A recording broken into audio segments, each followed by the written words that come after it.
Pretty egregious what's been happening to us the last few games. You know, a minus 31 free throw discrepancy. And I might be able to understand it if we were just chucking threes, but we're not. We're attacking the rim. And controversy is erupting in the WNBA after Indiana Fever coach Stephanie White exploded over what she called egregious and disrespectful officiating in a nail-biting loss to the Liberty. I thought it was egregious, honestly. I thought it was. With Caitlin Clark at the center of a crucial no call, fans and analysts alike are demanding answers. Clark simply said, I don't know, I have to go back and watch. Here's what really happened. With just 2.9 seconds remaining in a tense battle between the Indiana Fever and the New York Liberty, the game was hanging by a thread. The Fever, trailing 90-88, have one last chance to either tie or win.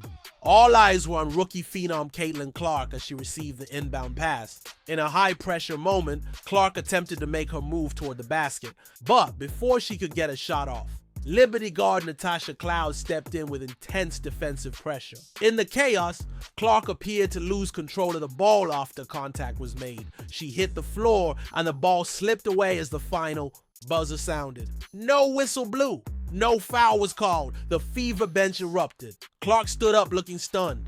Replays showed significant contact, enough to spark outrage on social media and in post-game interviews. For many, including coach Stephanie White, the no call wasn't just a missed opportunity. It symbolized a larger issue of inconsistent and possibly biased officiating. In a game with playoff implications and rising stars on display, those final seconds turned from a thrilling finish to a lightning rod for criticism across the league. Coach Stephanie White didn't walk into the postgame press conference. She stormed in. And when she spoke, it wasn't just frustration, it was fury backed by facts. With cameras rolling and reporters ready, White unleashed one of the most passionate and direct criticisms of WNBA officiating we've seen this season. Oh, and we had some turnovers, key turnovers. We settled at times. We fought, but we can't dig ourselves a hole from the beginning. She wasn't just upset about the final no call on Caitlin Clark. White pointed to what she called a pattern, a growing trend of questionable officiating decisions going against the Indiana Fever. She brought the receipts too. A minus 31 free throw, differential over just a few games. We're an aggressive team. We attack the paint, and we're not getting the same respect, she argued. I thought it was egregious, honestly. I thought it was obvious. I felt like AB got one. Had one going to the rim. They're in rotation. DB's was crazy.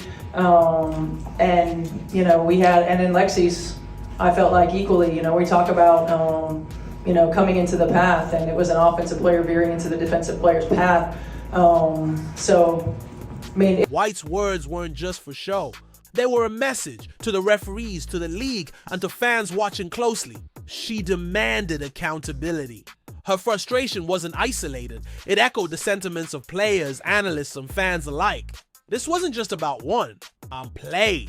It was about fairness, consistency, and the integrity of the game. Aaliyah Boston also didn't mince words after the Indiana Fever's close loss to the New York Liberty. Frustration with the officiating was front and center as she echoed.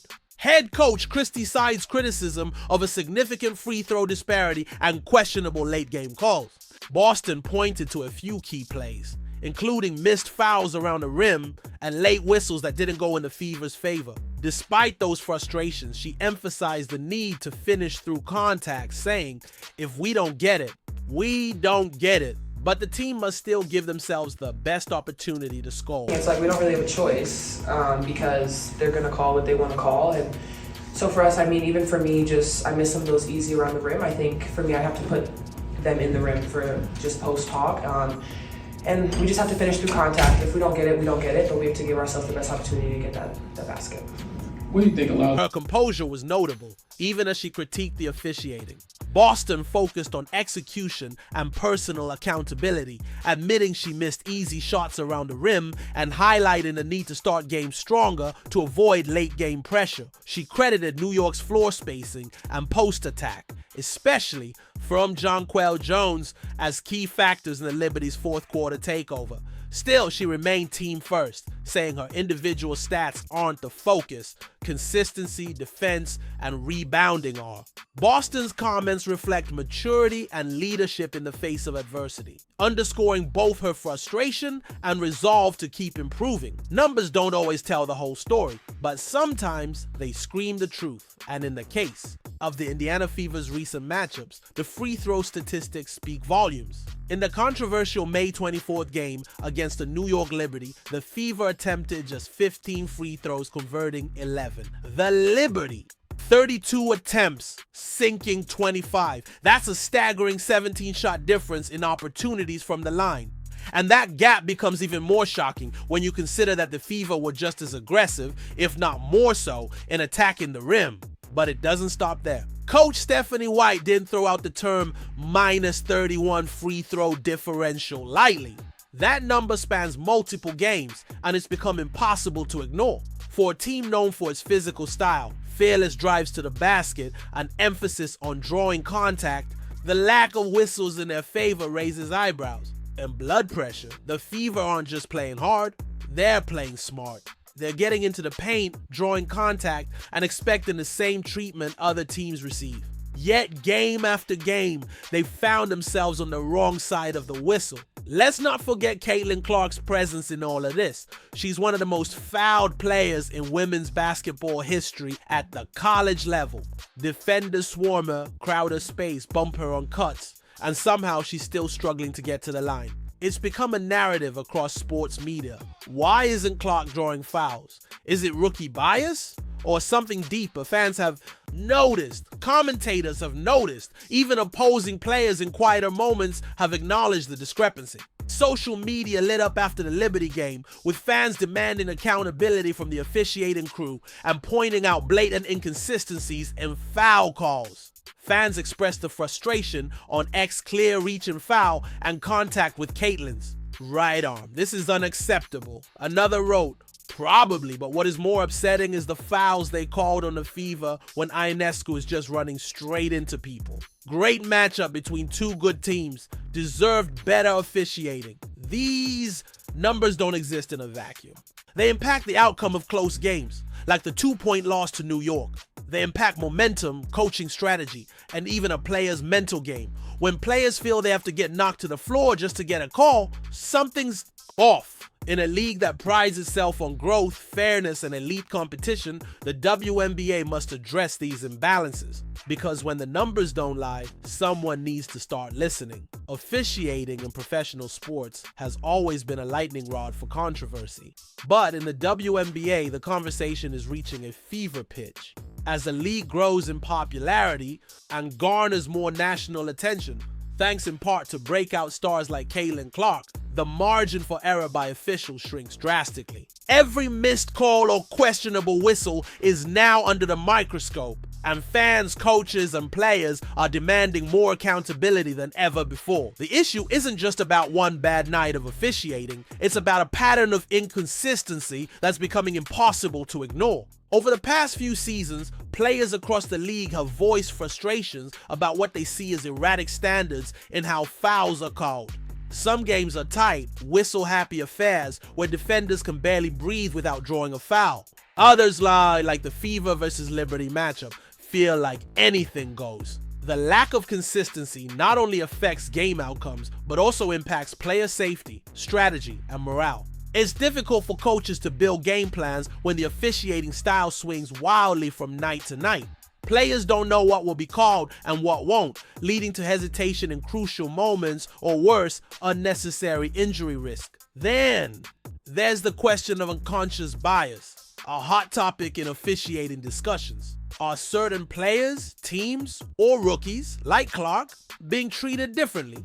Is reputation influencing decisions more than actual on-court action?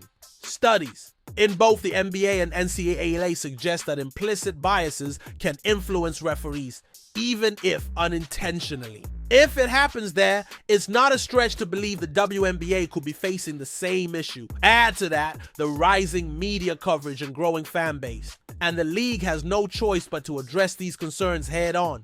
The stakes are too high. Every game matters, every possession counts, and fairness should never be up for debate. Ultimately, this isn't about giving special treatment to stars. It's about establishing a standard. The WNBA has a golden opportunity right now to lead by example. With transparency, better training, and clearer accountability, the league can ensure its officials rise to the same level as its athletes. Elite, professional, and consistent. Post-game, Clark addressed the media with a mix of frustration and reflection. Regarding the final play, she remarked, I don't know, I have to go back and watch. Indicating she hadn't reviewed the footage yet. Despite the disappointment, Clark found positives in the team's performance, stating she emphasized the need for consistency, noting, "It feels like every game we've only really put 2 quarters together. We're kind of waiting for that 4. Quarters of really good basketball. That's what's going to have to happen if we want to beat the really good teams in this league." On the other side, Cloud defended her defensive play. She explained, "I just hit it and then I ran," describing her anticipation of Clark's move and her successful attempt to disrupt it. Cloud's perspective highlights the fine line between aggressive defense and potential fouls, a line that officials must navigate in high-stakes moments. While the heated debate over officiating continues to dominate headlines, the Indiana Fever are quietly preparing for their next showdown, and all eyes will once again be on Caitlin Clark and Stephanie White. Their next matchup with the New York Liberty is scheduled for June 14th in Indianapolis, and fans are already calling it a revenge game. But for the Fever, this rematch is more than personal. It's about making a statement.